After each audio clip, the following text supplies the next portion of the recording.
Donc ce soir, dans le cadre du cercle de l'Aréopage, et vous pourrez éventuellement regarder des vidéos sur YouTube Cercle Aréopage, on va aborder sous un autre aspect, ça a déjà été évoqué dans ces 2 années, l'islam. Le thème particulier retenu ce soir, la laïcité, rempart illusoire contre l'islamisme, ou l'islam.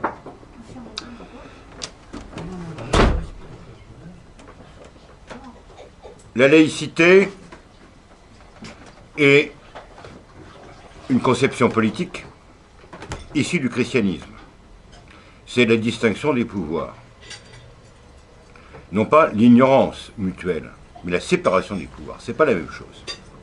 La laïcité dite à la française est une arme, quand on regarde bien l'histoire de France, contre notre identité. Et je vais être très bref. Si vous regardez les productions de ceux qui pensent, soi-disant, Parti socialiste, ils ont perdu la classe ouvrière, donc on va se rabattre sur l'immigré. On a même modifié, grâce à certains députés socialistes, la loi de 1905, prévoyant l'entretien des églises, et c'est pour cela que de nombreuses églises du 19e sont vouées à la démolition. Au même moment, au nom d'un autre principe prétendument républicain, l'égalité, on va dire, mais en Alsace-Lorraine, il y a des cultes reconnus, mais pourquoi pas l'islam? Bref, dans les différentes mairies, on va faire des réceptions pour la rupture du jeûne, du ramadan. Oh, c'est du culturel. Mettre une crèche, autrefois, on les voyait partout devant les devantures des boulangeries aux fêtes de Noël. C'est une atteinte à la laïcité. Malheureusement, le peuple français est amorphe, amnésique, ignorant son histoire, sa culture, et se laisse avoir. Un exemple tragique à considérer, c'est ce groupuscule qu'on appelle Fils de France. C'est une illustration parfaite de ce qu'on peut appeler la taquilla, le double langage. Quand on pense que ces gens, qui sont effectivement, peut-être individuellement, des braves gens, un corps étranger, et ils sont reçus parce qu'ils se prétendent nationalistes. Bon, dans d'autres mouvements, ils vont se prétendre autre chose. Ils sont reçus et écoutés à l'Action française, au Man de Maurras.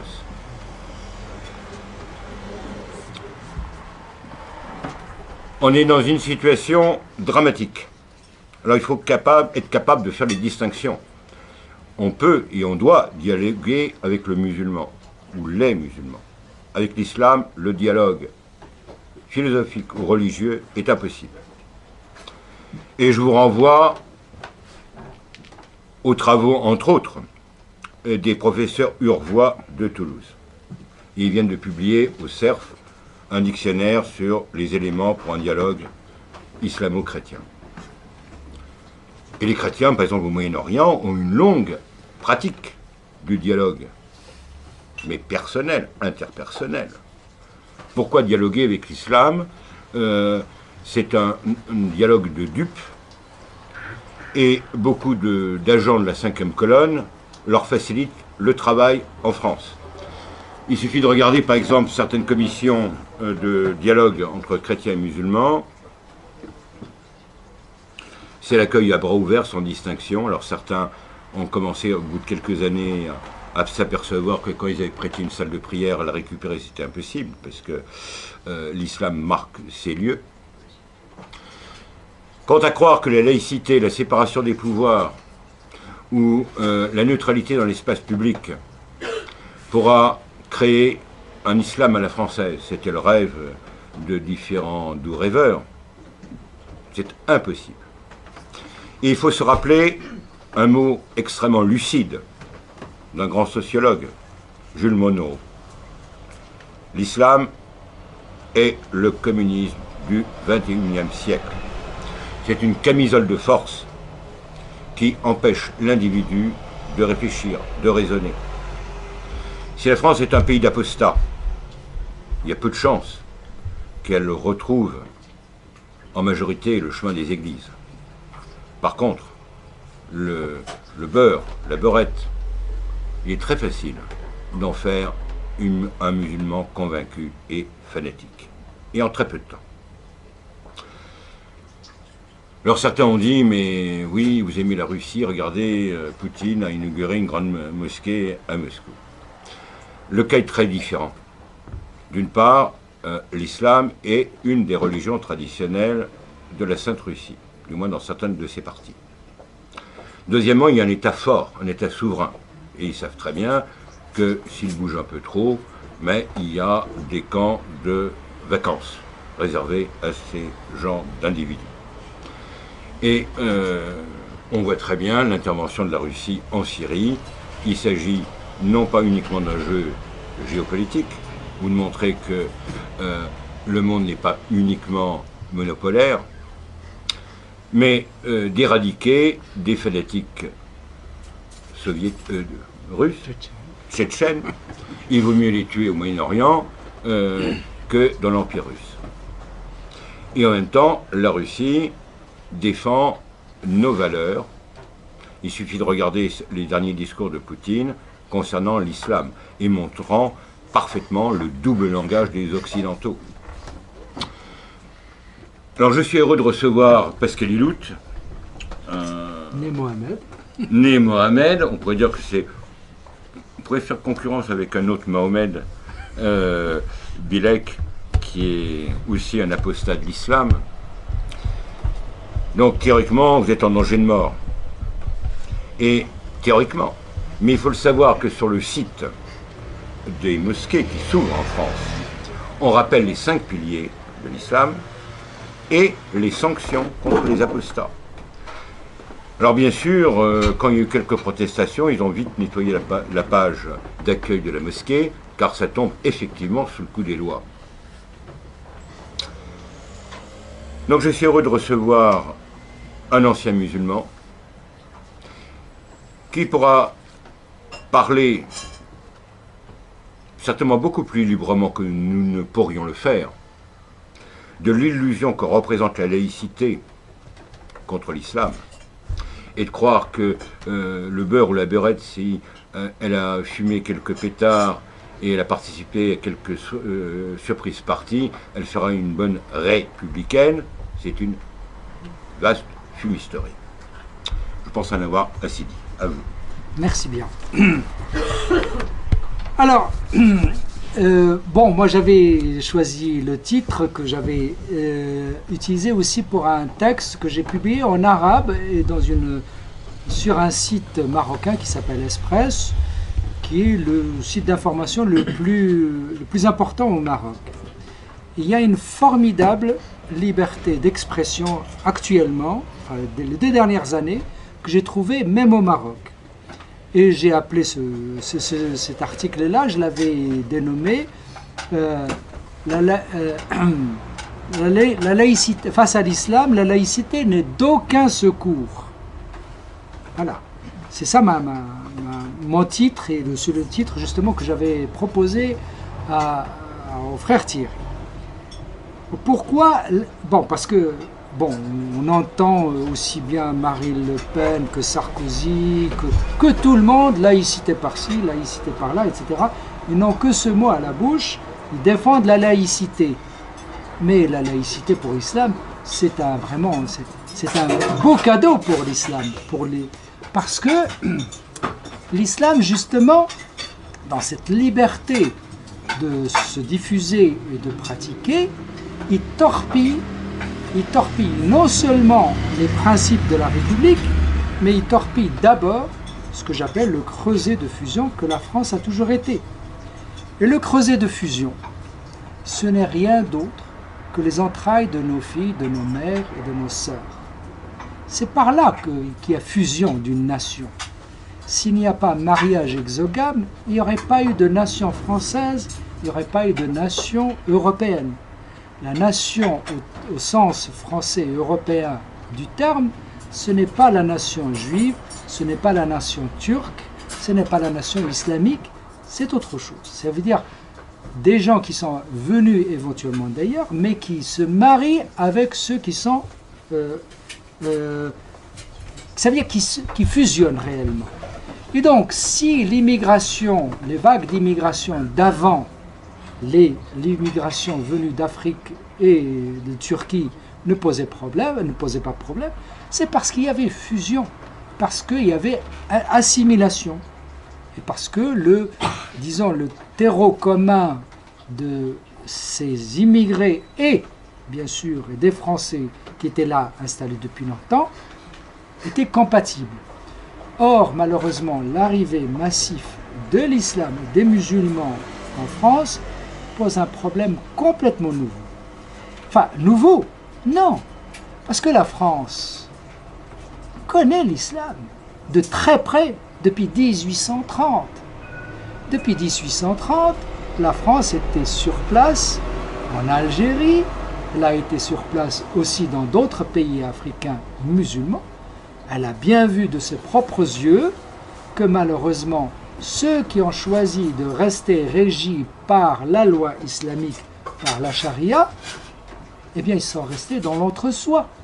Ils ne se mariaient pas avec les autres, ne prenaient pas la nationalité française, parce qu'ils avaient la possibilité d'acquérir la nationalité française qui ne vous demande pas quelle est votre religion, mais qui vous demande d'accepter d'abord les principes fondateurs de la République, bien sûr.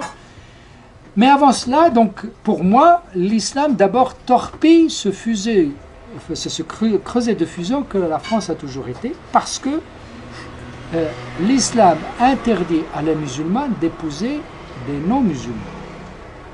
Donc, alors, je vais vous lire un article que j'avais proposé comme tribune au Figaro, qui n'a pas été publié. C'est une seule page. Et vous allez voir comment s'articule ma pensée pour que vous voyez ce que je pense. Donc, justement ce titre-là, je l'avais donné à cet article. Face à l'islam, la laïcité au décran secours, ou bien les musulmans de France ont besoin d'un ou d'une Napoléon. L'interview conjointe de messieurs Pascal Bruckner et de Bruno Le Maire, publiée dans le Figaro du 4 août 2014, montre les limites de la réflexion philosophique et politique française lorsqu'elle est confrontée à l'islam et aux musulmans. Ni le philosophe, ni le politicien ne tirent les bonnes conclusions de la longue expérience historique accumulée par la France, aussi bien outre-Méditerranée qu'en métropole après les indépendances. Une histoire faite de vivre à part, à côté, mais à l'écart des musulmans, en Afrique, en Algérie, et puis dans nos villes et dans nos campagnes. C'est comme si cette longue expérience n'avait pas démontré que l'islam, tel qu'il a toujours été, fonde une anthropologie tout à fait incompatible avec ce qui fonde la nation, l'exogamie, que je viens de vous citer, tel que Ernest Renan l'a bien expliqué. Il faut lire Ernest Renan, qu'est-ce qu'une nation? Sa conférence à la Sorbonne est exceptionnelle. Et vraiment, c'est tellement clair et on peut toujours y revenir pour comprendre qu'est-ce que c'est que la notion de nation telle que la France l'a développée. Donc, et bien sûr, l'islam est à tout jamais, donc ils font une anthropologie à tout jamais incompatible avec ce qui fonde la nation et la République, c'est-à-dire l'égalité, entre autres. Le principe d'enfermement et d'inégalité en islam s'énonce tout simplement. La musulmane n'a pas le droit de réserver une place dans son cœur et dans son lit à des non-musulmans. C'est ce code social et sexuel sous couvert de religion qui n'a que faire de nos principes et de nos lois, permettant ainsi à l'islam de torpiller le creuset de fusion que la France a toujours été, les hommes n'étant pas du tout égaux dans le cœur et dans la couche de la musulmane, elle est contrainte de pratiquer une ségrégation et de s'auto-engendrer en rang au sein de la communauté sans jamais s'ouvrir à l'altérité. Voilà, c'est ce code islamique qui se joue aussi bien de nos différentes lois sur l'immigration. Nous avons beau décréter la fin de l'immigration dès 1974, le mariage endogame au pays des parents et même des grands-parents à la deuxième et la troisième génération fait que l'immigration en chaîne continue de fonctionner selon ses propres lois. Les études de la démographe Michel Tribala l'ont très bien démontré. C'est pour cela que, face à l'islam, la laïcité n'est d'aucun secours. Elle est devenue un slogan tout à fait creux, brandi aussi bien par Marine Le Pen que par Manuel Valls. Les musulmans de France et tous nos concitoyens ont bel et bien besoin d'un ou d'une Napoléon qui osera émanciper les musulmans de leur code d'enfermement héréditaire et d'enfermement à l'humanité, au reste de l'humanité. C'est un code génétique qui préside à la reproduction de celles qui se conforment aux prescriptions de l'islam. C'est bien de cette manière que les Juifs de France furent émancipés de leur loi mosaïque aussi inique que celle décrétée par Mahomet. Les responsables du culte musulman en France doivent être amenés à déclarer caduques bien des lois et des codes sociaux islamiques pour pouvoir entrer en République et dans la nation française. Sinon, nous continuerons à nous duper mutuellement en faisant semblant que l'islam est compatible avec le vivre ensemble et dont nous nous gargarisons à toute occasion. Voilà le fond de la question islamique qui se pose à la France depuis qu'elle connaît l'islam. Donc, les gens qui disent « Oh ben oui, mais il y a des islams, on ne connaît pas très bien, etc. » C'est rien, c'est vraiment de la lâcheté intellectuelle. Je crois que tous les Français à qui je tiens ce discours-là, et que ils le savent très bien, mais il n'y a pas le courage de dire la vérité. Il y a des vérités toutes simples. Et je crois que c'est ça qui manque aujourd'hui en France. Nous n'avons plus de courage intellectuel. Nous n'osons plus la vérité. Nous avons peur de heurter l'autre parce qu'il est, soi-disant, on le respecte. Soi-disant, la tolérance. Mais non. Tolérer les êtres humains qui viennent ici, ce sont des êtres humains comme vous et moi. Nous avons l'obligation de leur dire exactement quelles sont nos valeurs, nos fondements, le fondement de notre vivre ensemble. Voilà. Et ça, je crois que dans ce sens-là, les bien-pensants, les soi-disant tolérants, en fin de compte, vraiment, ils les préparent avec de bons sentiments, l'enfer d'une guerre civile, malheureusement, je crois, à laquelle nous n'échapperons pas. Parce que malheureusement, l'islam est prosélyte, l'islam est conquérant, et beaucoup de gens, dès qu'ils en auront l'occasion, profiteront de la masse critique des musulmans en France et en Europe pour vraiment prendre le pouvoir.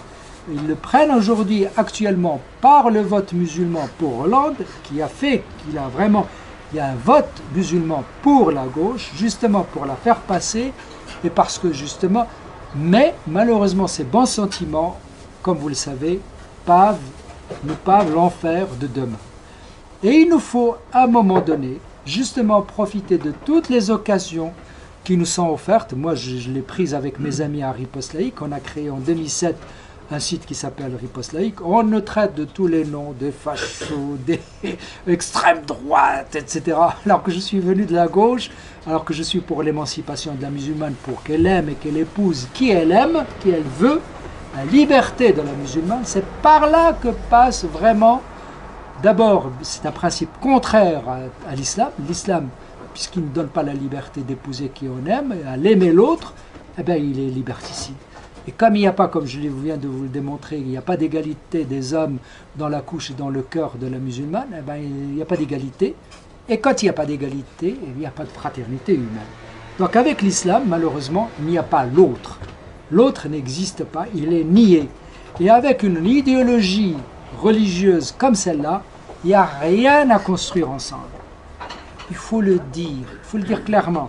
Et quand on le dit clairement, je vous garantis qu'on a du succès. Depuis 2007, vous n'imaginez, nous-mêmes, nous les fondateurs de Riposte Laïque, on était 14 à peu près au départ, on n'imaginait pas le succès qu'on allait enregistrer au fur des années. Ça continue, malgré toutes les attaques qu'on reçoit de toute la presse classique, etc. même si nous sommes classés à droite, à l'extrême droite, et il y en a justement, nous sommes aussi des esprits libres, même si je suis de gauche, beaucoup des amis au départ étaient venus de gauche, mais nous avions aussi des gens qui sont venus de la droite, et même du FN, et effectivement aujourd'hui, si vous lisez Riposte laïque, vous allez y trouver beaucoup plus d'idées proches du FN que le reste. Hein. Mais justement, c'est ça aussi, de ne pas ostraciser les gens en fonction de leur parti politique. Alors, mais malgré tout, je crois que Marine Le Pen,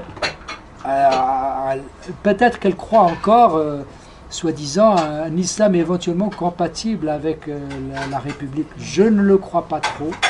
Mais n'empêche qu'elle, au moins, elle a mis le doigt sur quelque chose. Le FN, même son père, sur le problème, parce que l'islam ne vient pas tout seul, il s'incarne. Hein. Comme toutes les religions, l'islam s'incarne aussi. Et donc, il s'incarne dans des gens, ceux qui s'appellent musulmans. Et donc, c'est l'immigration qui a posé problème ici en métropole. Le problème avec l'islam se posait aussi dans les autres Méditerranées. Mais aujourd'hui, c'est un problème qui se pose ici à cause de l'immigration. Effectivement, Marine Le Pen a une approche de l'immigration. Effectivement, elle a un projet de limiter l'immigration, et surtout l'immigration clandestine. Certains, ça va pouvoir au moins stopper le flux qui alimentait justement l'islamisation de la France et de l'Europe d'ailleurs. Mais le problème, la question islamique, restera toujours à résoudre parce qu'il y a énormément de musulmans maintenant qui sont bel et bien français avec justement la politique d'octroyer la nationalité à beaucoup de musulmans, et ça posera toujours problème tant que les musulmans n'ont pas renoncé à des lois fondamentales qui régissent leur comportement quotidien et surtout leur endogamie et surtout ça veut dire l'autoreproduction dans l'entre-soi. Et bien sûr, les autres rites, ce qu'on appelle culte. Quand la maman ne fait plus à manger, bah, tout le monde est obligé de se plier au jeûne. Le jeûne, justement, aussi, c'est un moyen de contrôler les enfants à l'école qui est mangé à midi ou pas. C'est aussi un contrôle social.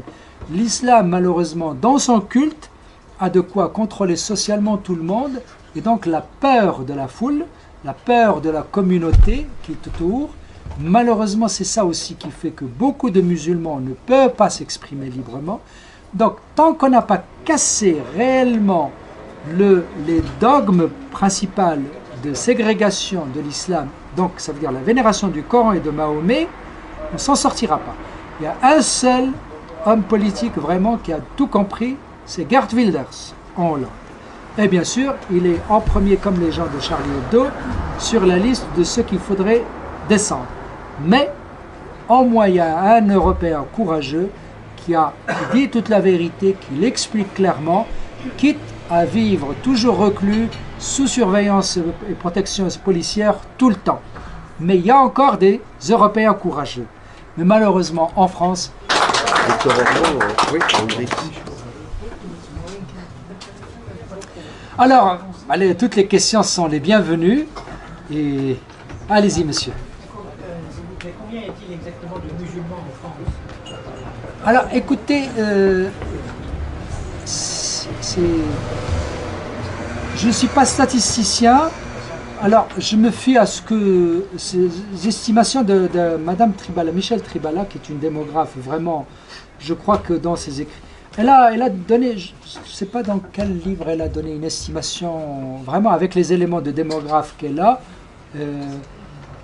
Elle estime, à cette époque-là, elle estimait, je pense en 2010, à 5 millions, elle a une fourchette, hein, c'est pas très très sûr. Hein. 5 millions, je pense, c'est la fourchette basse. Mais lisez Les yeux grands fermés. Lisez le livre Les yeux grands fermés de Michel Tribala, vous y trouverez des chiffres. Ou je pense même sur Internet, vous trouverez les chiffres qu'elle donne sur Internet. En minimum 5 millions. Alors, mais comme ils sont très pratiquants, hein, il y avait un sondage qui a été fait par une revue, je ne me rappelle plus, et sur les pratiques. Et la pratique du ramadan est très, très suivie. c'était 80% à peu près de musulmans qui pratiquaient le jeûne du Ramadan. Ça a changé, ça c'était pas comme ça il y a 30 ans. Alors, il y a 30 ans, ça veut dire que du moment que vous n'avez pas la communauté qui vous surveille, et si vous êtes disséminé dans des banlieues où vous êtes seul, ça veut dire qu'il y a toujours la masse critique qui bascule, vous basculez dans le... Ça veut dire que les musulmans, les premiers musulmans arrivés d'Afrique, d'abord, ils venaient de la campagne, ils n'avaient pas une culture islamique, ils n'étaient pas fanatiques. Et puis, comme il n'y avait pas de boucherie halal ni rien, donc ils mangeaient de tout, ils s'intégraient beaucoup plus facilement. Et en plus, c'était disons, un islam populaire, bon, mais malheureusement, dès qu'il y a regroupement familial, donc banlieue, et donc comme il y a une famille qui s'installe, donc bien sûr la famille qui va venir après, elle aura plus d'entrée, de rentrer dans ce quartier-là, parce qu'il y a des amis qui connaissent où aller s'inscrire, et en plus les prix c'est des HLM, donc il y a une concentration. Et dès qu'il y a concentration, il y a malheureusement le contrôle social. Dans toutes les communautés, c'est malheureusement le contrôle, et en islam encore pire, le contrôle social fait que tout le monde devient... L'hypocrisie, malheureusement, tout le monde devient musulman. Et puis, bien sûr, l'endoctrinement est plus facile. Voilà. J'ai envie de dire quelque chose. J'ai envie de dire, moi, je suis persuadé qu'effectivement, il y a un intérêt islamiste. Ça, c'est évident. J'ai envie de dire que tu t'égares sur une fausse route intégrale. Parce que tu peux...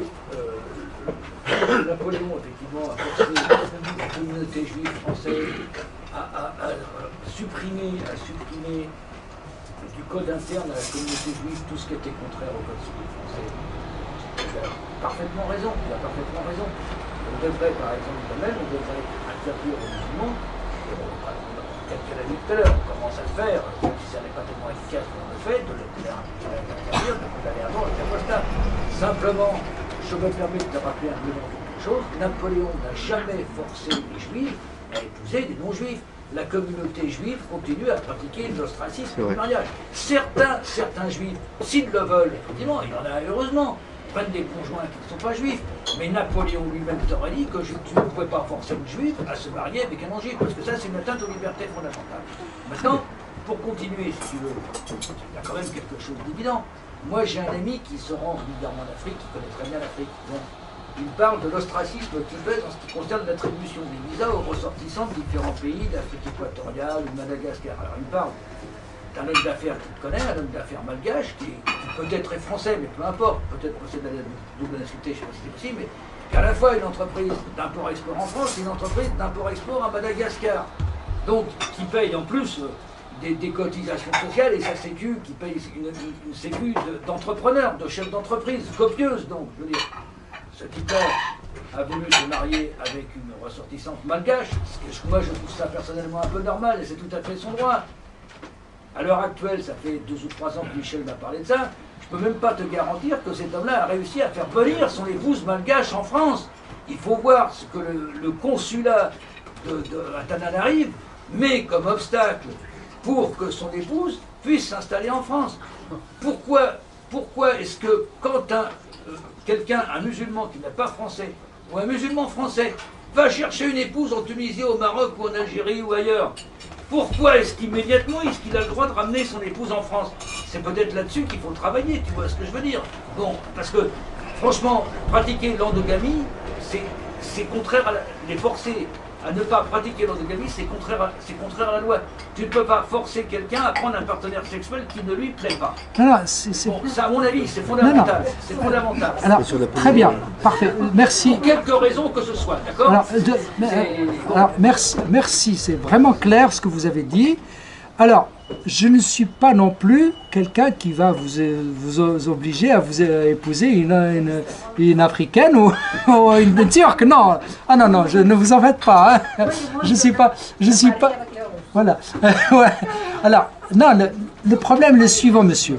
D'abord, comme vous dites, c'est formel d'abord. Ça veut dire que quand vous dites musulmans, écoutez, messieurs les musulmans qui représentaient l'islam de France, si vous voulez vraiment que l'islam soit compatible avec notre conception de l'humanité, de la fraternité, etc., condamnez d'abord condamner d'abord cet apartheid islamique chez vous qui interdit à les musulmans d'épouser des non-musulmans.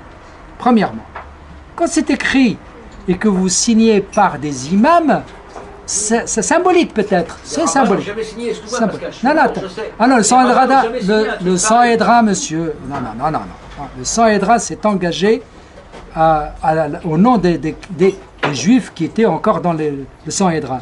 Et les juifs d'Algérie ont demandé d'abord, ils ont beaucoup choisi la nationalité au lieu de rester des juifs régis par la loi juive. Et en plus, le décret Crémieux a décrété que d'emblée tous, ils vont obtenir la nationalité. Ils sortaient des jugements des rabbiniques. Donc, vous voyez, vous changez de statut. C'est des statuts. Alors, ce statut-là, on n'a pas osé l'imposer aux Français d'ici, enfin aux musulmans ici. Un statut différent. Donc, on a fait l'erreur de décréter que l'islam était déjà une religion comme les autres. Et ça, c'est l'erreur fatale. Deuxièmement, et effectivement, monsieur, vous ne pouvez pas imposer si 63% des Turcs en France, 63% aussi des Algériens d'origine, ça veut dire 63% des Français ou installés en France et qui sont d'origine algérienne ou turque vont chercher leur épouse ou leur époux en Algérie. C'est de l'immigration, c'est une machine qui s'entretient toute seule. C'est une machine à immigrer qui se fout de nos lois. Vous faites les lois que vous voulez sur l'immigration, elles sont contournées par la légalité. Vous êtes légaliste. Je suis lourd, mais pourquoi est-ce qu'on donne les visas? Pourquoi est-ce qu'il faut qu'on accorde des visas? Mais c'est parce que Marine Le Pen n'est pas encore au pouvoir. Ouais. C'est parce que Giscard a fait voter le regroupement familial. Voilà, c'est ça. Ça veut dire le regroupement. Si vous avez fait de l'erreur d'accepter le regroupement familial, voilà. Et donc, ça veut dire que c'est pour ça que je vous dis, quand j'ai parlé de Marine Le Pen, elle a une bonne approche par l'immigration. Mais certainement qu'elle va avoir au-delà. Ça veut dire que l'immigration, si vous dites, français, bon, vous êtes musulman, vous avez la nationalité française, vous avez le droit, comme tout le monde, d'épouser la femme que vous voulez. Ou pour l'homme, la femme, pareil. Et donc, ça y est, là, vous allez continuer ça veut dire que cette machine à migrer par le regroupement familial va continuer. Et même aujourd'hui, il y a Taubira qui a ouvert encore une autre vanne, c'est de l'adoption islamique, qui n'est pas tout à fait l'adoption à la française. Et ça veut dire que du moment que j'adopte un enfant au Maroc, ça s'appelle la kafala pour le terme, ça veut dire qu'il ne devient pas mon enfant, mais seulement c'est une prise en charge. Et alors, il y a cette prise en charge d'un enfant au Maroc, je peux le ramener avec moi, sous le titre d'adoption à l'islamique, parce que l'islam ne reconnaît pas l'adoption. Et ça, vous savez, c'est de croire que l'islam c'est la même chose que les autres religions, est une erreur fatale. Moi, je ne crois pas. Mais c'est ça, mais c'est ce que j'essaie d'expliquer. Je pense que j'y arrive, on arrive à me comprendre, que dire que l'islam est une religion comme une autre, c'est une erreur fatale, c'est qu'on n'a rien compris, non. Et donc, tant qu'on n'a pas dit aux musulmans, écoutez, c'est très clair, en tenant à votre islam, c'est l'apartheid islamique, vous êtes ségrégationniste, et il y a longtemps qu'on a rejeté les ségrégationnistes et les apartheids, etc., de France. Ils n'ont pas leur place en France. Donc l'islam n'a pas... Et en plus, Geert Wilders va beaucoup plus loin, il dit, le livre que vous vénérez, il y a vraiment une incitation à la haine du juif, du chrétien et des non-musulmans, inscrite noir sur blanc. Ce livre-là n'a pas lieu d'être enseigné et vénéré, surtout à des enfants. Parce que la génération qu'on va produire avec ça sera tout à fait les mêmes générations que les musulmans d'avant, conquérants, irrespectueux de l'autre. Et de la femme d'abord, et aussi des non-croyants et des juifs et des chrétiens. Donc c'est ça, c'est la guerre civile qu'il nous faudra éviter en étant clair, la vérité. Monsieur. Alors, le rapport à la filiation, je vais faire l'écho, enfin, je l'entends bien, mais il y a quand même le rapport aussi on va dire, eschatologique, le rapport à Dieu. À l'au-delà. Je veux dire, l'islam s'oppose de toute façon radicalement à... Je ne vais pas dire que j'y participe d'ailleurs moi non plus en disant ça, mais je veux dire à la conception des droits de l'homme, par exemple. Exactement. Vu que c'est une vision anthropocentrée, Ouais. l'islam, ça c'est on va dire c'est le versant, mais c'est le versant C'est des pas anthropocentré. la question de l'homme, c'est l'homme doit répondre à son bonheur par lui-même. Ah non, c'est Dieu. Oui, mais Il n'y a que Dieu. la question républicaine, la question liée même à la Convention européenne des droits de l'homme, la manière avec laquelle on place la relation à Dieu, doit amener à la sécularisation de la foi. Donc, de toute façon, l'islam, dans un premier temps, à mon avis, l'objectif du politique, c'est d'essayer de le séculariser. Donc il y a le rapport à la filiation dont vous avez parlé, mais il y a un rapport encore, à mon avis, peut-être plus profond encore, c'est le rapport au simple fait que ça ne peut pas se marier avec la République. Ça ne peut pas se marier avec une pensée républicaine. Bien sûr. Et là, pour le coup, je ne vais pas rebondir que sur la question de l'islam, parce que par exemple, en tant que chrétien, entre guillemets, traditionnaliste, je sais que la République a fait exactement le même travail sur ma tradition. Donc, il faut faire aussi attention, parce qu'il y a plusieurs niveaux de lecture. Il y a, est-ce qu'on veut ramener simplement l'islam à la République? Donc ça, c'est la tradition à laquelle vous vous référez depuis la Révolution, et à la question de l'identité, et l'identité à laquelle on a l'air de s'identifier là tout à fait naturellement quand on en parle, mais sur le fond, la question c'est une espèce, on va dire, de Vatican II. Non, ça ne suffit pas. Ça ne suffira pas. Oui. Alors, certains libéraux espèrent de tous leurs voeux un islam des Lumières. Une relecture de l'islam, une relecture même du Coran, même une relecture critique, mais en soi c'est impossible. Et si on a un regard politique, on peut dire que c'est une forme pratique de la taqiyya. Lors du printemps arabe, au pied levé, au mois de fin juin, j'avais fait une conférence avec une autre de mes amis sur le premier bilan. Et je tirais la conclusion que l'islam sait très bien se servir de la démocratie et que le modèle, c'est le régime turc, qui est un poison mortel pour l'Europe. Malheureusement, à part peut-être la Pologne, je parle dans l'Europe politique, et la Hongrie. Et la Hongrie, tous les autres ont été achetés. Vous voyez, même des pays de tradition orthodoxe, on est en train de construire une immense mosquée à Bucarest. Alors que le musulman n'avait pas laissé des souvenirs impérissables dans ce pays. Le problème en France, qu'il y a eu il y a quelques années un débat tronqué et avorté sur l'identité, mais un gouvernement issu de la Révolution française est incapable de définir ce qu'est l'identité française. Pour la simple raison qu'on a transposé le messianisme d'essence religieuse à la religion des droits de l'homme, qu'on a exporté partout en Europe. Donc, si on fait une analyse uniquement politique, on peut être très pessimiste. La République est incapable de faire barrage à l'islamisation du pays. Quand on voit très bien, si on construit des mosquées, bon, bien sûr, il y a des pratiquants, mais il n'y a pas que ça. C'est un projet politique de marquer un territoire.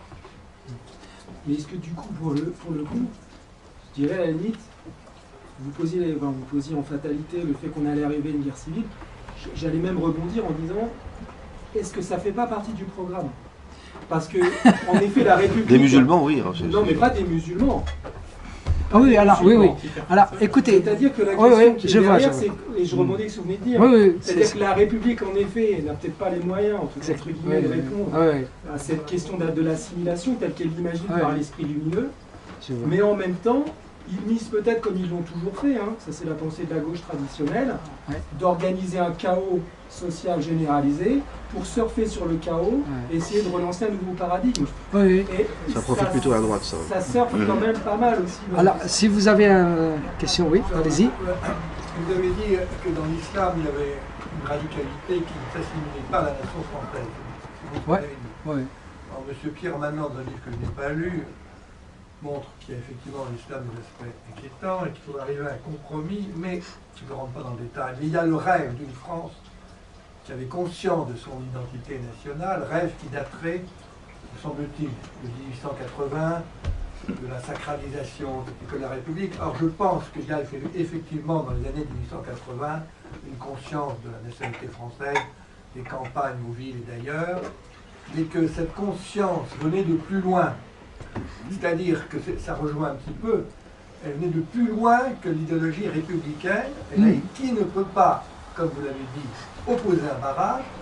Donc il faut creuser quelle est notre identité nationale, quelle est sa racine profonde, et comment s'est-elle réfractée, et c'est comment la retrouver aujourd'hui. Alors je pense que c'est là toute l'ambiguïté de notre combat, enfin de notre combat, oui, Voilà. Il y a une question d'une dame aussi. Oui, La dame allez-y. là-haut. Oh, oui, c'est bien. La dame sur l'escalier là-haut, qui tend les bras, qui vous pose la question, vous avez jamais pensé devenir chrétien? Alors, écoutez, je réduis oui, un peu les très bien. questions. Non, mais c'est une question. Toutes les questions sont bienvenues. Il y a même sa collègue à côté, oui, il y a le drapeau, c'est Jeanne d'Arc. Ah, c'est Jeanne d'Arc, qui vous oui. pose aussi Alors la là, question, oui. alors, En tant que alors, écoutez, le fond de ma pensée, moi, je vais vous le dire très franchement, j'ai une très grande sympathie pour le Christ, pour le christianisme. Mais malheureusement, j'ai peu de sympathie pour les rites et pour ce qui va avec aussi, par ailleurs, et pour la théologie et tout ça.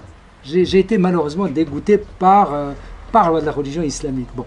Mais n'empêche que, je le dis très franchement, et d'ailleurs je le dis aussi en arabe, dans des radios et tout ça, parce qu'ils me disent, mais Pascal, c'est quoi, tu ne serais pas devenu chrétien? Bon, et alors, je suis profondément, j'ai beaucoup de sympathie pour le christianisme et pour les chrétiens et pour le Christ. Je venais de vous le dire, justement, René Girard m'a ouvert les yeux sur une chose formidable, c'est que cette liberté, la liberté qui est fondamentale, je dirais, écoutez, je vais être honnête avec vous pour que vous compreniez ma pensée. Je crois que sans la Grèce, il n'y a pas de christianisme. Et le logos grec est énorme. Je pense que le fait que justement les chrétiens, d'ailleurs je suis en train d'apprendre justement les Grecs anciens pour lire les évangiles parce que la Grèce, justement, la Grèce, je crois que quand même c'est quelque chose qui nous a fait.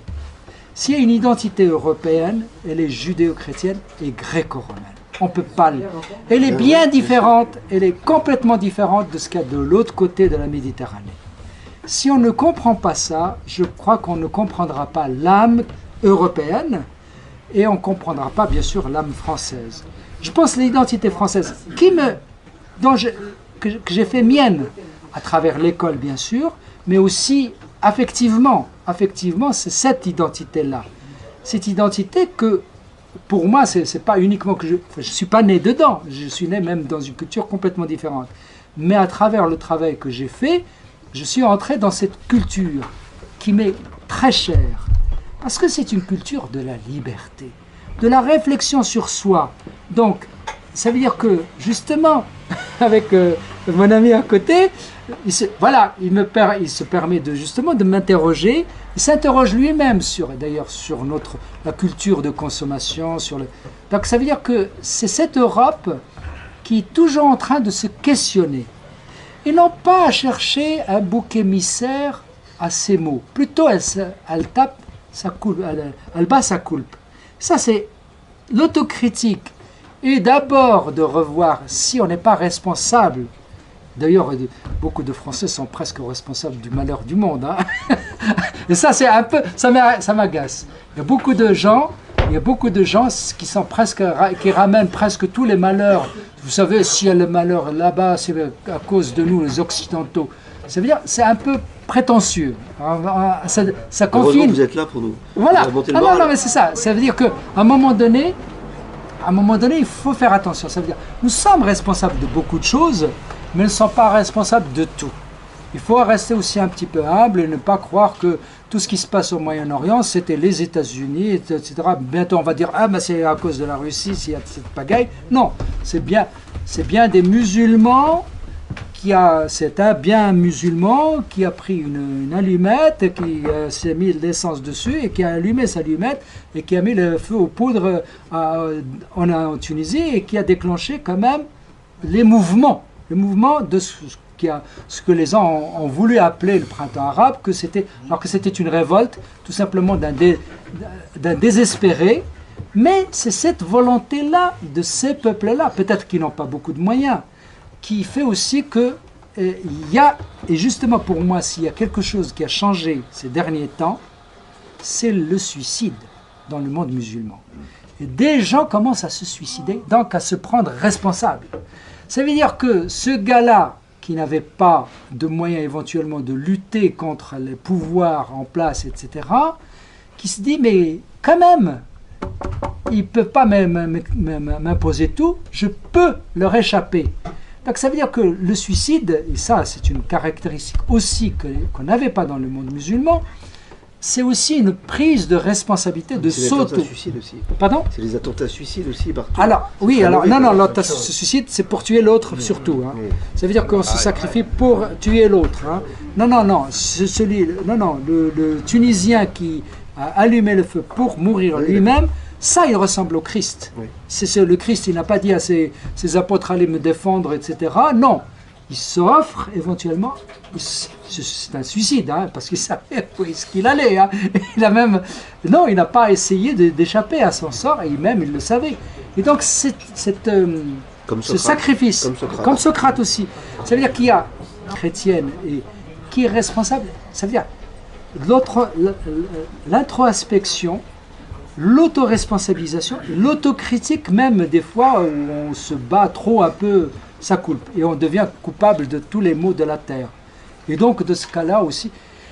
Donc pour moi, c'est cette âme, que j'appelle l'âme judéo-chrétienne et gréco-romaine, qui fait cet héritage dont je suis aussi bénéficiaire comme vous, et que je dois préserver pour pouvoir quand même léguer aux générations futures, mes enfants et mes petits-enfants, une France et une Europe dont je pourrais être fier parce que j'ai contribué un peu soit peu à la vérité, à la manifestation de la vérité vis-à-vis d'une idéologie religieuse qui se cache derrière une religion, alors que c'est une idéologie ségrégationniste qui n'a aucun respect pour l'autre. L'autre n'a pas de place dans l'islam, malheureusement. Alors, est-ce que j'ai bien répondu à votre question? Peut-être. Peut-être. Voilà. Pardon. Je disais, non, je voulais juste dire que le Christ va se suicider, à mon avis. Oui, Oui. c'est Il vrai. était légaliste. Oui, voilà. Oui, les gars. Oh, non. Non, mais c'est. Il C'est s'est vrai pas que suicidé. c'est Non, pas le il bon s'est- il s'est terme. pas suicidé. Non, Et non. c'est strictement interdit par le christianisme. Oui, non, c'est pas le bon terme. Excusez-moi, c'était pas le bon terme, effectivement. Très bien. Sinon, à propos de la laïcité, juste un point, je m'étais dit des fois, souvent, je m'étais dit que la laïcité, j'avais une illusion avant, quand j'étais de gauche, que la laïcité nous défendait. Alors qu'en fait, nous devons la défendre même contre nous-mêmes, très souvent.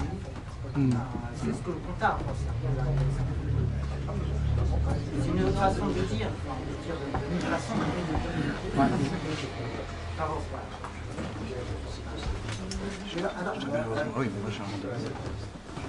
Autre question. Y a-t-il d'autres questions, s'il vous plaît? Ah, c'est On formidable. va discuter avec vous. hein. Oui.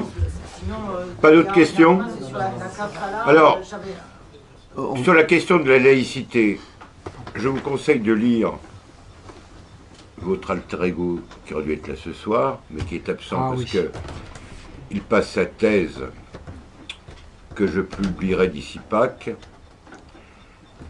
Jean-François Chemin qui a publié une histoire de la laïcité. c'est très important de reprendre et de préciser la portée du vocabulaire.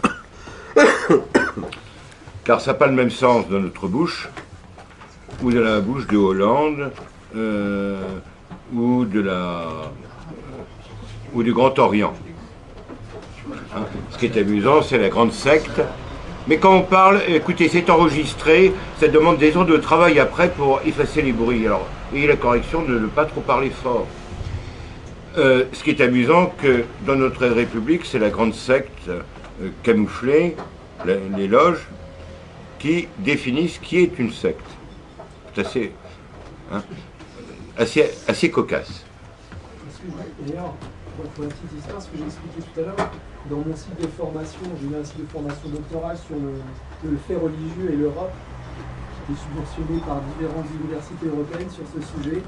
Et ils étaient confrontés à un cas un peu particulier, c'est avec la Belgique, Oui. qui a un budget alloué au culte, et où il s'est avéré qu'il y a un mouvement qui s'est monté en Belgique sur l'humanisme. Et du coup, ils ont réclamé une partie du budget alloué au culte. Donc au niveau européen, ça posait un problème, parce que justement, le laïc et l'humanisme ne peuvent pas être relégués au titre d'une religion. Et du coup, ça a soulevé le fait que, par exemple, du coup, ce soit la laïcité, entre guillemets, hermétique, qui est statuée sur les autres religions. Donc une religion qui a statué sur d'autres. Et là, ça pose vraiment problème. Donc c'est intéressant, là, c'est l'Europe qui se mord la queue toute seule. Et il y a des petites situations comme ça qui peuvent être intéressantes à découvrir.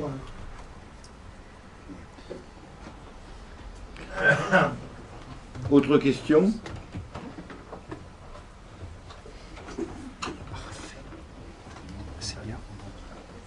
On pourra vous parler Oui. après encore un peu. Oui, non, Non, mais autant que... Oui, Est-ce que vous êtes plutôt arabe ou plutôt kabyle comme origine familiale? les deux. Les deux? Les deux. Donc dans mon sang, il y a les deux. D'accord. Parce que mon père est berbère et maman est arabe. D'accord. Mais bon, je suis Ça a pas plutôt français. Je suis plutôt bah français. non, oui, d'accord. Ah ouais. Non, mais c'est pas très important. Il y a quand même quelqu'un qui est très important dans cette civilisation grecque, latine, c'est Saint Augustin. Oui, qui est d'Afrique du Nord, oui, mais Il était latin en fait. ça veut dire, oui, il était Berbère, latin. Ah oui, latin. oui, Kabyle, il latin. enseignait en latin. Oui, en bien plus. sûr, écrivait en Et latin. puis écrivait en latin. Non, mais ça veut dire que, justement, je crois que la France, finalement, le passage de la France par l'Afrique du Nord, c'est cette chance-là dont j'ai bénéficié, moi, de cette ouverture. Ça veut dire que, finalement, c'est cette culture humaniste qui était passée par le judéo-christianisme, par la Grèce, par Rome, et qui s'est développée en Europe, qui est arrivée jusqu'en Afrique du Nord de nouveau. Et c'est grâce à cette culture, justement, que j'ai pu aussi m'ouvrir au monde. Et donc, mais malheureusement, dès qu'il y a eu les indépendances, l'islam a pris de nouveau de l'emprise. Mais malheureusement, maintenant, si on fait voter les gens librement, ils voteront tous des partis islamiques. Donc l'islam, malheureusement, il reprend ses droits, et donc, y compris de l'enfermement à l'autre, et le non-respect de la femme et de l'autre. Mais la République avait interdit à l'Église catholique d'essayer d'évangéliser l'Algérie, les Algériens. Oui, alors et c'est un problème très particulier. Avant la conquête de l'Algérie, il y a eu les fameux accords de Médine, d'après lesquels la France, dont les Algérois voulaient bien se débarrasser du joug ottoman, parce qu'il s'agit de ça aussi, et accepter la tutelle française, mais à la condition pas de mariage mixte, pas de conversion, et le respect de leur coutume. Et les missionnaires étaient à usage uniquement pour les Européens. Donc déjà au 19e siècle, l'abandon de l'Algérie était en germe. Est-ce que la société de consommation qui a tout uniformisé, qui a accentué la déchristianisation et la sécularisation, est-ce que ça n'aurait pas les mêmes conséquences pour l'islam? Écoutez, les moyens techniques qu'apporte la modernité sont à double tranchant. C'est pour faire plus d'islamisation. Et Donc plus d'évangélisation. Les évangélistes, ils s'y prennent très bien, avec les mêmes moyens. Pourquoi il n'y a pas de déchristianisation en Amérique latine, enfin moins pourquoi il y a plus d'évangélisation ailleurs? Pourquoi les évangélistes s'y prennent mieux que les catholiques ou que même les évangélistes, enfin même les protestants en Europe? Non, je crois que... C'est pas ça ma question. Ma question, c'est que la société de consommation entraîne un nouvel homme. Non, la voie d'aspiration spirituelle. Je ne crois que ça a les mêmes conséquences pour l'islam que pour le christianisme. Non, non, je crois que penser que c'est à cause que la déchristianisation de l'Europe, c'est à cause du matérialisme, entre guillemets, je crois que c'est peut-être faire trop d'honneur éventuellement au matérialisme. Je crois que c'était dans la logique même du christianisme et justement de la pensée libre que éventuellement de devenir libre même de l'ecclésia. L'ecclésia, c'est la communauté. Alors moi j'ai vu ça comme une valeur de fait que j'échappe à la chape de plomb qui est la communauté musulmane, qui est une ecclésia. Donc c'est une communauté qui éventuellement m'oblige à aller dans le même sens que tout le monde. Si je n'étais pas libre entre vous, je ne vous contredirais pas réellement. Est-ce que c'est le matérialisme qui fait que je suis comme ça, que je suis devenu un esprit libre, ou c'est plutôt cette idée du Christ que vous êtes libre et qu'il y a un individu qui compte, et cette idée aussi grecque de penser soi-même et de réfléchir par soi-même. Je crois que c'est dans la logique même de cette culture formidable que d'arriver éventuellement à un basculement dans presque, disons, la mort de Dieu. La mort de Dieu. La mort de Dieu sur la croix, est-ce qu'elle ne prévit... Enfin, alors, est-ce que c'est pas aussi programmé éventuellement mais, par ailleurs, quand vous voyez la société française, sa solidarité, sa fraternité, dans les faits, peut-être qu'il n'y a pas la même croyance qu'au siècle dernier, mais en humanité, est-ce qu'on n'a pas gagné un plus peut-être? Je ne sais pas. Enfin, je pose la question. Saint Paul a dit, la foi sans les actes est une foi morte. La foi sans les actes. Oui, mais justement, dans la société, franchement, il ne faut jamais oublier ça aussi. Les sociétés européennes sont des sociétés toutes très sociales. Très sociales dans le sens, elle a le souci de l'humain, du pauvre, Non, écoutez, non. L'islam aussi. Ah non, attendez. On donne... Oui, tu parles. Il n'y a jamais eu de sécurité sociale dans les pays musulmans. C'est une importation vraiment de la culture gréco-romaine et judéo-chrétienne. C'est-à-dire, cette solidarité, vous savez, avec les pauvres, je suis obligé d'avoir une solidarité parce que notre contrat social m'oblige à payer mes impôts et dont une bonne partie part à la répartition de nos revenus. Non, nous avons un contrat social qui est la République, qui quand même, il faut pas, c'est pas la charité. Je vous le dis très franchement, la charité en plus, c'est bien. Mais la charité toute seule, ça ne suffit pas. Les lois sociales que l'Europe a développées et qui est devenu un modèle pour pas mal de pays qui aimeraient bien avoir ce modèle social, c'est quelque chose aussi que nous avons gagné en humanité. Bien sûr, il y a les États-Unis, etc., ne sont pas encore au même niveau de conscience sociale que l'Europe. Bien sûr, ça peut aussi avoir des effets négatifs. Le fait d'avoir les charges que nous avons, ça pèse aussi sur nos économies, etc. Mais n'empêche qu'en tant que communauté humaine, moi je préfère quand même ce modèle social, vraiment qui se soucie des pauvres, qui se soucie de retraités, etc., pour qu'il y ait un minimum de solidarité effective. Ce n'est pas uniquement de la charité. Oui, mais là, nous sommes allés trop loin. Pourquoi? Parce qu'elle ne se souplie pas des enfants à venir.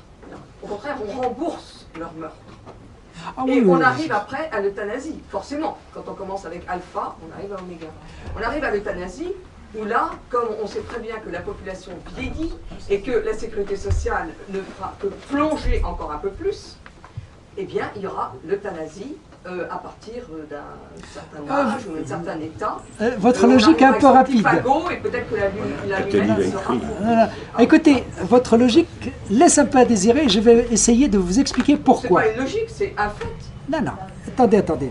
Le million de Français qui sont sortis dans la rue m'a réjoui, moi. Les millions et des millions qui sont sortis en France l'hiver dernier, enfin, c'était, oui, pour dire non, l'enfant a droit à une mère et un père et une mère, etc. Et que aussi, alors, écoutez, je crois que il y a en France des valeurs d'origine chrétienne qu'il faut préserver. Je crois que, bien sûr, on a toujours tendance, ça veut dire il y a une certaine façon de vouloir toujours privilégier et de préserver la liberté, etc., des gens qui sont présents, mais par contre, on se soucie beaucoup moins des générations à venir, de l'enfant à naître, etc. Voilà, c'est ça. C'est vrai qu'il y a ce risque-là, mais... La ville de Toulouse qui, tous les ans, est supprimée. Oui. Alors, donc, je vous dis... À l'avortement. Oui, non, mais je vous ai compris. Mais n'empêche, dans toute démocratie, dans toute liberté, il y a le risque d'en avoir de trop, de basculer dans le nocif. Mais tout est à double tranchant. Mais n'empêche que dans une société libre et où on a encore le droit de parler, de discuter, de débattre, et éventuellement d'élire ce qu'ils vont nous représenter. Si moi et vous, nous avons cette idée de défendre l'enfant à naître et dire non, l'avortement c'est une solution de facilité. Il faut un engagement aussi. Se marier, le mariage est un contrat aussi avec l'autre, c'est aussi un respect de l'autre, c'est aussi le respect d'un tiers, parce que c'est pas un contrat uniquement à deux, c'est un contrat à trois, de l'enfant à venir, etc. Ça veut dire que tant que nous avons la liberté et le courage de le dire, et de défendre nos idées dans la société humaine qui est libre et libérale, je crois que nous pouvons faire mieux. Ça ne veut pas dire, ça ne nous empêche pas d'avoir des gouvernants qui s'amusent avec d'autres, avec des petites minorités pour nous occuper dans la rue d'ailleurs, aussi avec des banalités, avec des choses, mais vraiment qui sont pas le souci de tous les Français au départ. Mais heureusement que quand même les Français ont montré qu'il y a des sujets de société, on les appelle maintenant sociétales. Il y a quand même un exemple qui a été donné, c'est qu'au moment où on a dit que la sécurité sociale allait rembourser l'avortement, il y a grande quantité de personnes qui, avec un savant calcul fait par quelqu'un qui savait, ont déduit de leurs impôts la part qui revenait pour tuer les enfants à naître. Vous croyez que c'est passé ça? Ces personnes ont été majorées avec des choses de retard pour avoir enlevé cette somme qui était tout à fait valable. Elle avait été vraiment bien calculée de leurs impôts. Ouais. Il y a beaucoup de familles qui ont fait ça. Compliqué, ça. En disant nous ne voulons pas que notre argent serve à cela. Nous n'avons pas du tout gagné. Non, mais c'est là, tout est... Nous avons fait des... Non, il n'y a pas de progrès. Nous sommes au contraire... Allez-y, monsieur. Je veux bien que vous ayez raison, madame, parce que c'est moi, mais peut-être qu'on ferait bien de faire une soirée sur l'avortement, mais qu'on parle de l'islam. C'est bon. Mais c'est le sujet, c'est qu'on ne peut pas se défendre. Là, avec les moyens légaux. Allez-y, monsieur. On va revenir sur une question technique de base. Nous parlons de laïcité et d'islam. Oui. Or, l'islam fonctionne avec un moteur et un seul, le livre, le Coran. Oui. Or, tout le monde sait tous aujourd'hui que le Coran d'aujourd'hui n'est que la production, si on peut dire pour pas prendre une boucle dans la tête, qui est quelque percutant, de l'entrevue de Nedjed, de 1745, entre Ibn de Saoud et entre Wahab. C'est comme si nous, les chrétiens, on se référait au code de l'Inquisition pour savoir ce qu'était ça. Pour moi, d'après ce que j'ai vu j'ai étudié les Vlana, que vous devez connaître aussi, oui. J'ai connu d'autres soufis, j'ai étudié d'autres soufis. Ce Coran qu'ils aimaient, qu'ils ont transmis et qui existent encore de nos jours, existent. Alors la question que je me pose, moi qui ne suis pas pauvre chrétien, c'est comment se fait-il que tout le monde veuille se mettre en colère contre l'islam. On sait que l'islam repose sur un pilier que je qualifierais pour le moins d'historiquement discutable, pour voir ça, puisque ce n'est pas du tout le livre de Mahomet, ni même celui d'Othman. Comment se fait-il que jamais personne chez les musulmans n'ait pris quelque chose pour faire ça? Alors, moi, vous avez compris que ma définition de l'islam est un peu différente de vous. C'est la vénération du Coran et de Mahomet. Oui, le Coran. Le Coran et Mahomet. On a tué les caricaturistes parce qu'ils ont caricaturé Mahomet. Bien. Là, alors, le Coran n'est... Bon, peu importe que ce soit ce livre-là qui nous est parvenu, qui est le bon, enfin, qui a été concocté, je ne sais pas en quelle date, ça, peu importe. Non, mais peu importe. Ce qui m'intéressait, moi, c'est qu'est-ce qu'il institue comme anthropologie incompatible, à tout jamais incompatible, avec le creuset de fusion qu'est la France, la nation, et puis après, il n'y a pas de liberté, il n'y a pas de fraternité, pas d'égalité, donc avec la République.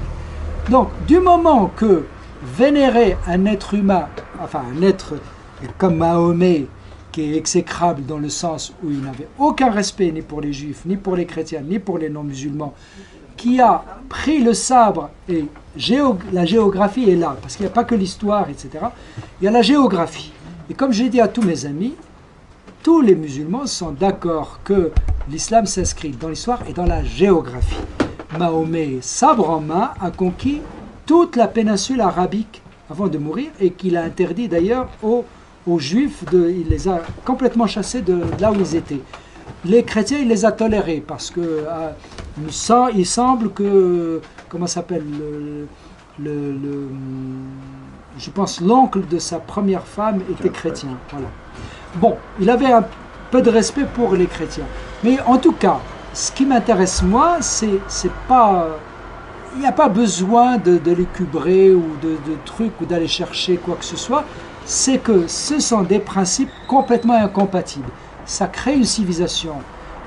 Nous sommes depuis belle lurette dans un choc de civilisation avec l'autre rive de la Méditerranée, qui est une autre culture, qui est une autre anthropologie, Nous le savons depuis 1830, où on a eu un contact direct avec l'autre rive, et nous ne voulons pas avouer qu'il y a incompatibilité intrinsèque, indépassable, entre ce qu'est la France, ce qu'est la République, et ce qu'est l'islam. Et ça, il faut à un moment donné le dire aussi clairement que ça. Il n'y a pas besoin d'aller chercher de l'exégèse, de l'histoire, etc. C'est une base d'action. Exactement. Voilà, monsieur. Je suis tout à fait d'accord avec monsieur, parce que lorsqu'on a des discussions sur l'islam, d'abord très peu de gens, et très peu de minorités l'a lu. Et quand on dit qu'on a lu le Coran, excusez-moi, et quand on dit qu'on a lu le Coran, en faisant référence à ce que vous disiez tout à l'heure sur l'appel au meurtre des croyants, on répond, mais quel Coran, quelle traduction as-tu lu? Alors, là, il n'y a plus de réponse. Alors moi, j'ai un Coran qui date de 1870, qui est une traduction du Coran qui est très gentille. Les djihad n'en parlent pas, ils disent, bon, une incitation. Mais je ne sais pas si cette traduction est bonne. Alors on a les mêmes problèmes avec la Bible, enfin quand on lit l'évangile, c'est l'évangile, point, tout le monde... Alors, qu'est-ce qu'on répond à ça? Vous connaissez un Coran qui est le vrai que celui que ce qui est suivi par les islamistes aujourd'hui? Écoutez, je viens de vous répondre, vous avez peut-être mal compris, ou pas tout de suite compris ce que je veux dire. L'islam, c'est la vénération du Coran et de Mahomet. Vous êtes d'accord jusqu'à ici? Cette phrase est bonne? Elle passe? Bien. Et... Oui? Eh ben voilà, je vais vous le dire. Celui qui s'est inscrit dans l'histoire est la géographie, monsieur. Alors, personne d'entre vous ne me fera croire qu'il ne connaît pas la géographie de l'islam, ni l'histoire, comment s'est passée l'expansion de l'islam. C'est le sabre. Alors, la sourate du sabre, Elle est inscrite dans la géographie. Elle est dans le combat. Mais alors, pourquoi besoin d'interprètes ou d'aller lire ceci ou cela? L'endogamie, le mariage, l'interdiction du mariage à la musulmane, je viens de le dire en français, que tout le monde ici comprend et que tous les Français depuis 1830 le comprennent. L'endogamie, ça veut dire ma musulmane, je la garde dans ma communauté pour l'autoreproduction. Elle ne reproduira pas des Français. Celle-là, elle est inscrite dans l'anthropologie, dans la sociologie, dans la société. Vous savez lire la société? Vous savez lire les comportements humains? Il n'y a pas à voir ce que c'est que l'histoire et la géographie et de reconnaître la vérité palpable et contrôlable par tout un chacun. Donc c'est des mots que je vous donne qui sont en français et moi, je peux vous rassurer en vous disant qu'il y a beaucoup de gens qui viennent, Mohamed Pascal Ilout, me dire « Mais vous avez lu le Coran ?» Je dis « Écoutez, le Coran, je suis tombé dedans quand j'étais petit. À 5 ans déjà, j'étais à l'école coranique. Et si vous voulez me lire, voilà des liens pour aller me lire directement en arabe. Ce n'est pas la peine de me lire. Et allez me corriger si vous avez... Puis après, il n'y a plus personne. Mais le vrai argument, monsieur, c'est pas la peine d'aller plonger dans un livre vraiment déstructuré et déstructurant. Vous avez certainement... C'est difficile à lire le Coran, surtout quand c'est traduit aussi, parce qu'il est déstructuré. Hein. Ces phrases, il y a beaucoup d'incises, il y a beaucoup de choses qui sont ajoutées, n'importe quel... Ça n'a ni queue ni tête des fois. Donc c'est très difficile, même pour les gens qui naissent et qui le lisent tout le temps. Mais je vous le dis, c'est pas par ça qu'il faut commencer. Il faut comprendre que c'est un faux débat, c'est une perte du temps complète, parce que ce qui nous intéresse, monsieur, est-ce que le musulman est prêt à faire nation avec nous? Et la nation, c'est nous qui déterminons ses composantes et comment elle se construit. Est-ce qu'il est prêt à accepter les fondements même de la République, la liberté, l'égalité, la fraternité? Point final, c'est pas moi de m'adapter à votre arabe ou à votre Coran, etc., et à le comprendre, etc.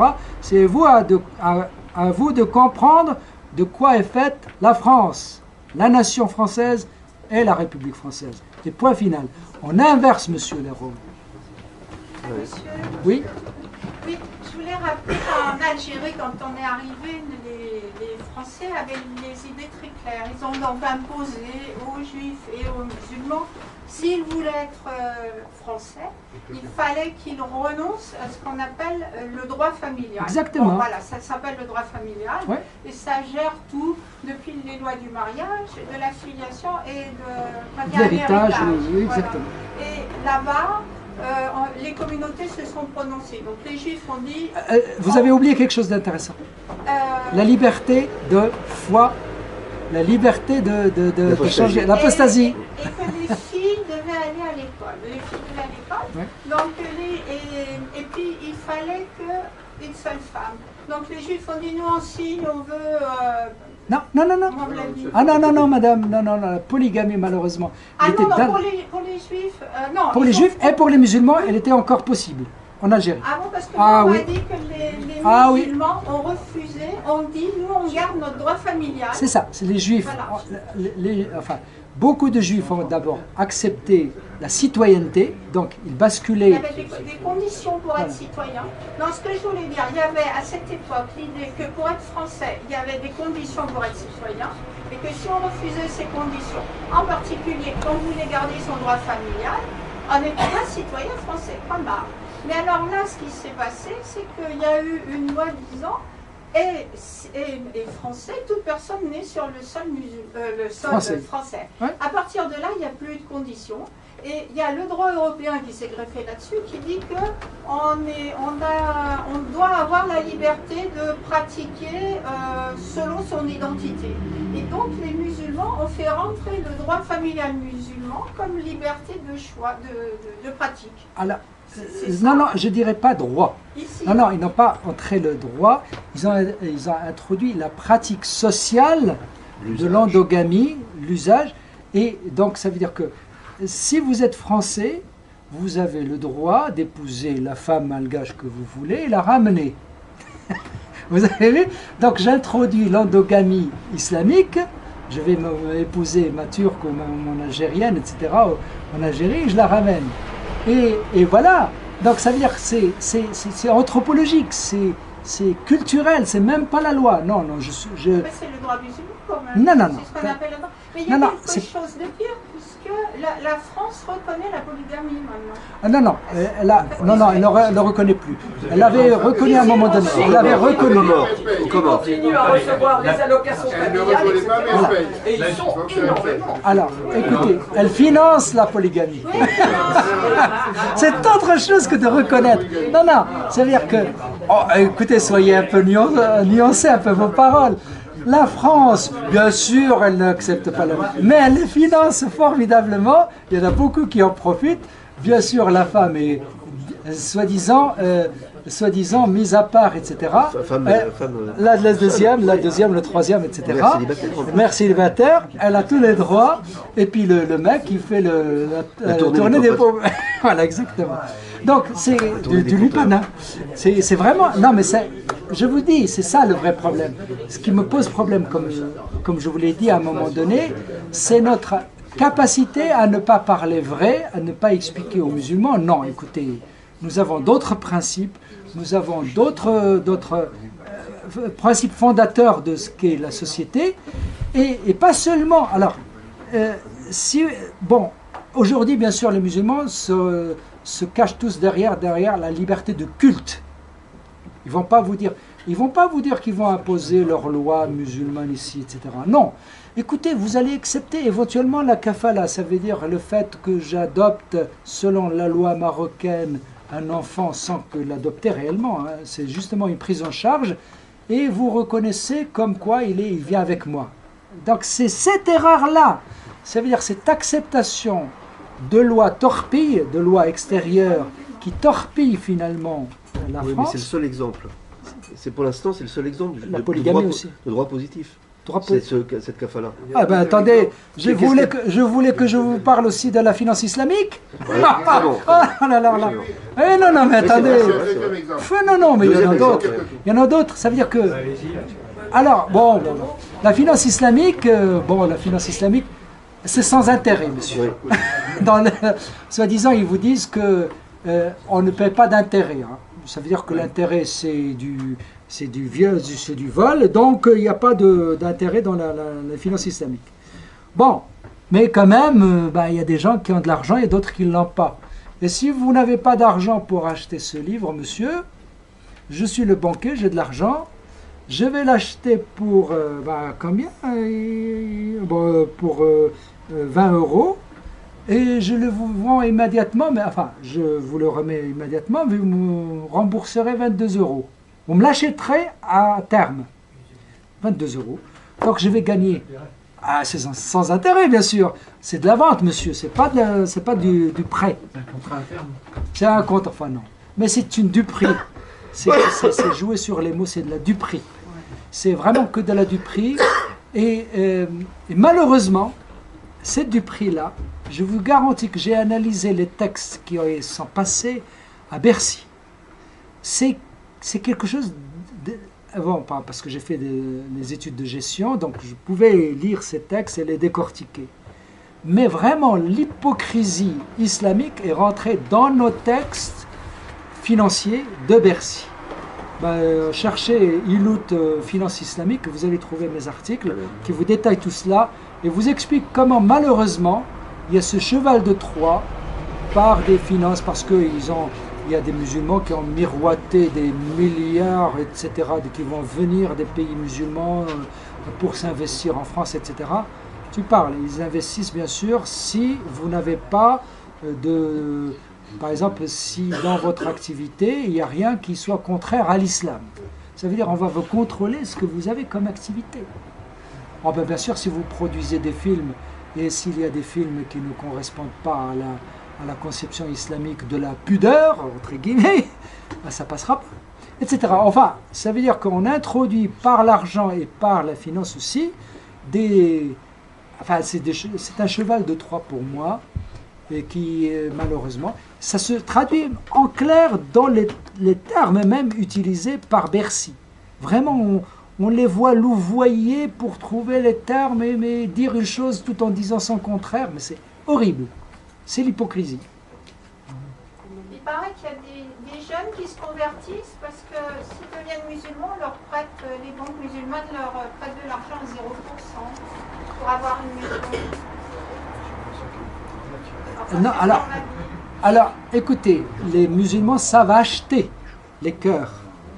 Il y a même une catégorie qui s'appelle ceux dont on achète les cœurs et qui ont droit à une partie de l'aumône musulmane. D'ailleurs que les musulmans, quand on leur parle de ça, ils font semblant que ça n'existe presque pas, alors que c'est dans le Coran. Ça veut dire que, malheureusement, oui, les musulmans, dans leur prosélytisme, ils n'ont pas honte d'acheter les gens comme ça. Ouais, effectivement. Mu'allafati qulubuhum, c'est un terme et c'est un concept musulman. Ils n'ont absolument aucune honte à s'acheter des fidèles. Enfin, nos banques, hein, on peut élaborer aussi sur nos banques qu'est-ce que finançait les nazistes.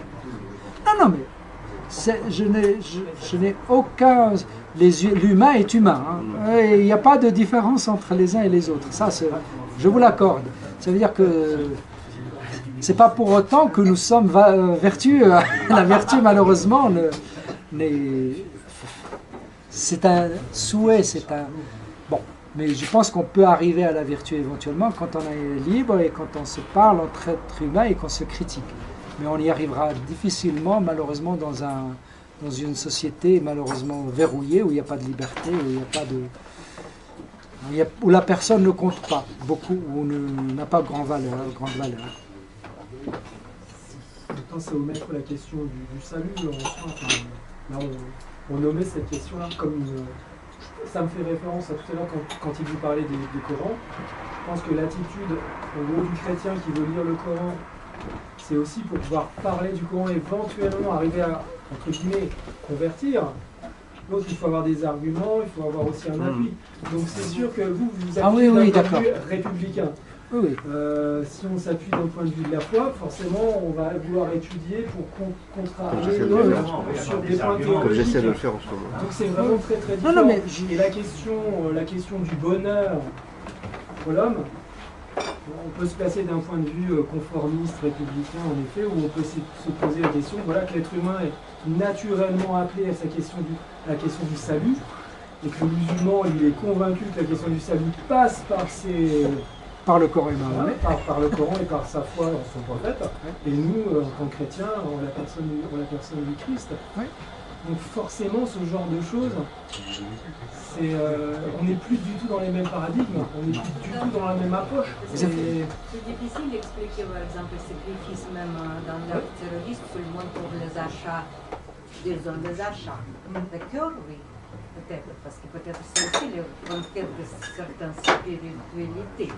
Aussi les révoltes, c'est ça de consommation et de destruction de valeurs chrétiennes. Par exemple. Oui. Ça répondre seulement à votre point de vue l'événement qui se passe maintenant. Alors, bon, ça ne veut pas dire que je ne suis pas si extrême que je vais dire lire finalement les Védas, lire les autres livres des autres. C'est ça aussi. L'Europe a produit ça.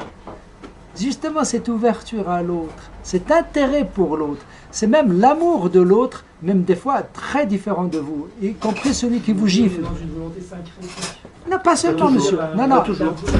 Non, mais je veux dire, l'orientalisme et tout ça. Non. Globalement, la laïcité dans son sens, entre guillemets, le plus positif, une espèce de religion mondiale, on veut dire dans ce sens-là, sera l'apologie du syncrétisme. C'est-à-dire, bon, bah, tout est relatif, tout se vaut. Ça, c'est la foi maçonnique, par exemple. Hein. Tout se vaut, toutes les vérités se valent. Non, alors là, non. Ensemble, bah, votre foi, elle n'est pas moins bonne, meilleure que la mienne, mais on est plus en question du salut. Non. Je crois que quand même, c'est dans la culture judéo-chrétienne gréco-romaine que s'est développée aussi une ouverture à l'autre monde, une étude de l'autre, etc. Donc ça veut dire que et cette ouverture, cet intérêt pour l'autre, c'est ce qui nous a donné l'anthropologie. L'anthropologie, c'est une science qui s'est développée quand même en Europe. Et c'est pas développé en Chine, c'est pas développé dans les cultures musulmanes. Pardon? Nous sommes tout à fait d'accord. Pourquoi? Parce qu'il y a cette liberté, cet amour de l'autre, totalement autre. Ça veut dire que le monsieur, justement, qui s'intéresse à un livre et qui a même été chercher un Coran qui a été traduit au 19e siècle, c'est une curiosité formidable européenne. Moi, je l'encourage, je ne me dis pas... Mais ma démarche à moi n'a pas besoin d'aller dans ces excusez-moi le terme, byzantinerie, quoi. Donc ça veut dire que mais c'est intéressant intellectuellement. Peut-être que ça démarre lui. Ah non, mais moi je suis passé par là. En lisant le Coran, oui. On peut après parler de l'islam. Je suis moi, d'accord. Je ne pas parler de l'islam avec des idées géopolitiques. Très bien. Je sais pertinemment qu'en 100 ans, Mohamed a conquis le bassin méditerranéen puisqu'il s'est fait battre en 732 à Poitiers. Donc on se rappelle que quand même, que nous sommes là. Pas lui-même. Mais pour savoir que le Coran gère la vie quotidienne, on ne l'a pas dans l'évangile. L'évangile ne nous dit pas quand vous divorcez, suivant les cas, vous payez ça à votre femme, etc. Il faut se nettoyer le derrière avec des cailloux en ombre. On dit qu'il faut aller tuer l'infidèle. Donc, quand je dis ça à des Français, ils ne me croient pas. Ah oui, c'est vrai. Comment aller aux toilettes, dans quelle direction, etc. Mais c'est dans les hadiths, en tout cas. Oui.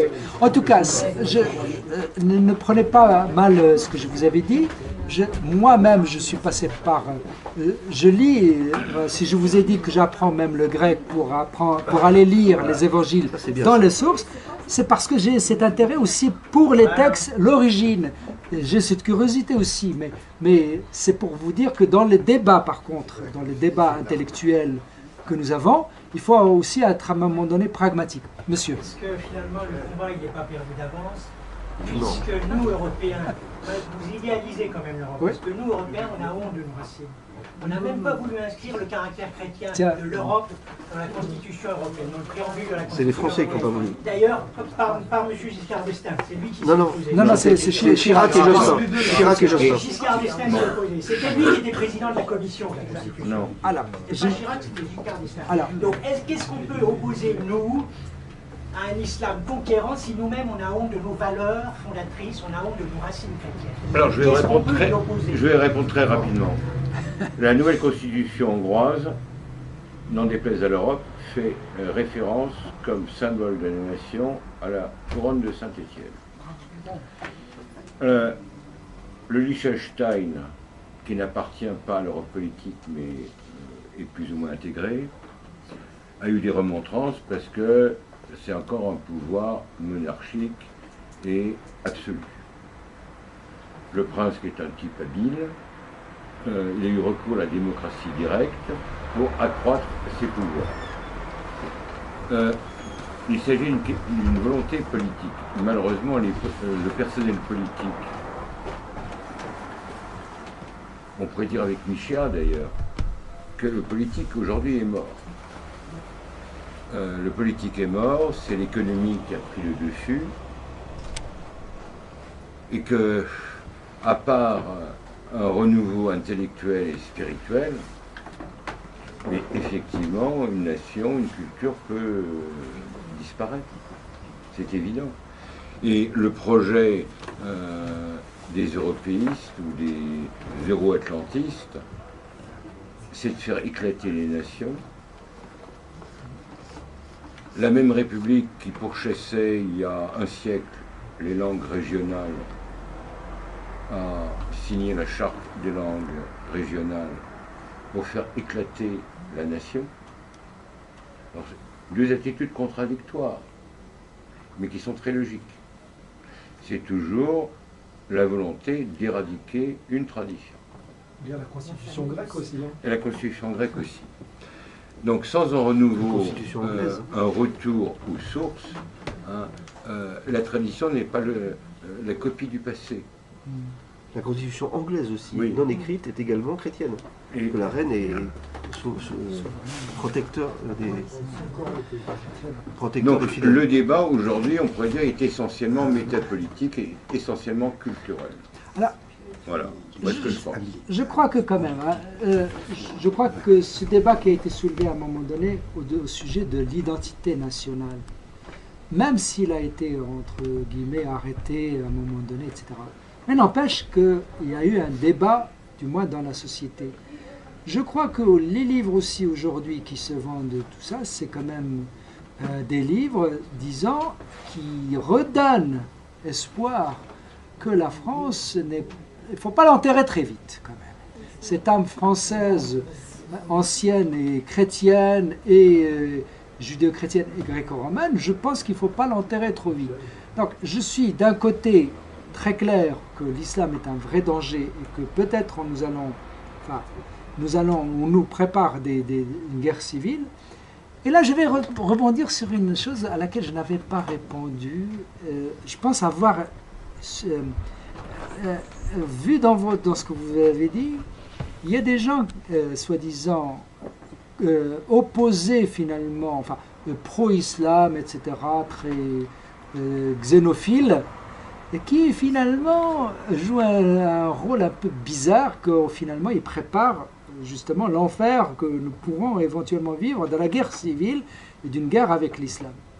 En effet, je crois que c'est Clausewitz, je pense, dans son analyse justement des soi-disant pacifistes, mais finalement qui préparent la guerre, je crois que c'est aussi beaucoup de... Moi, des fois, je vous le dis très franchement, quand j'analyse des positions des uns et des autres, je dis, mais attendez, les socialistes sont en train de préparer le terrain pour Marine Le Pen. Il n'y a pas meilleure personne pour que...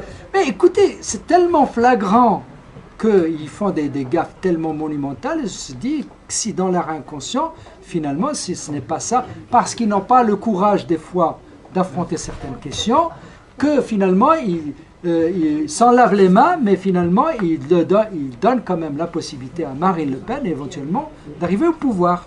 Il y a aussi, j'ai pu assister à des petites vidéos aussi de cours rabbiniques, oui, dont un qui m'a quand même beaucoup sauté au visage.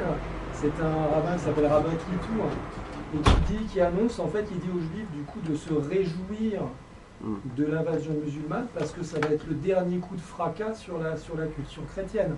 Je veux dire, voilà, il y a aussi... Oui, non, mais oui, ce sont des marques. Il peut y avoir...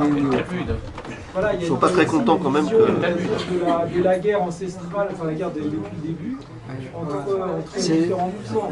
Alors, si je vous assure que si les États-Unis n'étaient pas là pour soutenir les Juifs, malheureusement, c'est eux qui paieraient en premier.